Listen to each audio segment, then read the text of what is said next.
আব্বা আপনি এই মূর্তির পূজা কইরেন না আব্বা, ওই কথা বলতে পারে না, ওই কানে শুনে না, ও কোনো উপকার করতে পারে না। হে আমার আব্বা, আমি আসমানওয়ালা আল্লাহ থেকে এমন ওহীর ইলম পেয়েছি যেটা আপনি পান নাই, আপনি আমার কথা মেনে নেন আব্বা, আমি আপনাকে সরল সঠিক জান্নাতের রাস্তা বলে দেব আব্বা।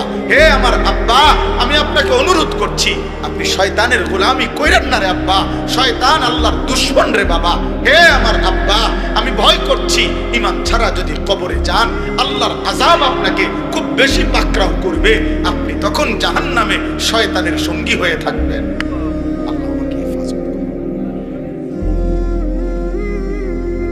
দোস্ত আমার, বন্ধু আমার, ভাই আমার, আমি ফিকিরে চাই ব্যক্তিগতভাবে আপনাদের বিহর এর চাইতে কম মানুষের সামনে আমি ওয়াজ করছি, মনে আছে কি কারণে?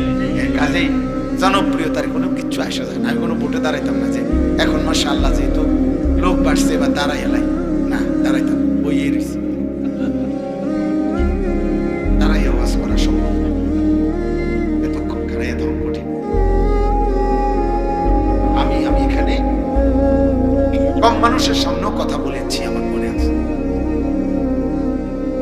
অতএব বিষয়টা এখানে কি নয়, জনপ্রিয়তা মাকসাদ নয়, লোক বেশি হয়েছে কম হয়েছে এটা কোনো বিষয়। ফিকির চাই আব্বা। নওজোয়ান প্রিয় ছেলে, তুমি তোমার জায়গায় দাঁড়াইয়া, শুধু তুমি তোমাকে নিয়ে, এই পৃথিবীর কাউকে নিয়ে ভাইব না, ঠিক আছে? বাধ্য, সবাইরে বাধ্য, শুধু তোমার জীবন নিয়ে তুমি 1 মিনিট 30 সেকেন্ড চোখ বন্ধ করে ঘুমের আগে একবার হলেও ভাইব। সারাদিনে যারা 1 ওয়াক্ত নামাজ পড়ো নাই, প্রিয় ভাই, এটা কি কোনো মুসলমানের জন্য সাজলো কি? আমার আব্বা, আমি অনুরোধ করি,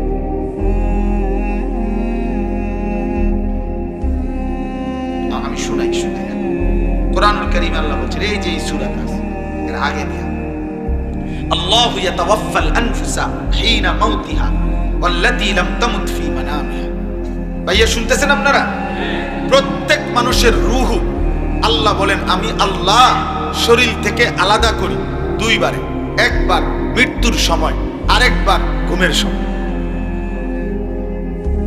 খোদার কসম দিয়ে কোরআন শরীফ আল্লাহ তাআলা বলেন প্রত্যেকবার আমি আল্লাহ, বান্দা যখন ঘুমায় আমি তো চোখে ঘুম দেই, তো আমি ঘুম দেই মানে রূহটা আলাদা করে তাকে ঘুম পাড়ায়া দেই।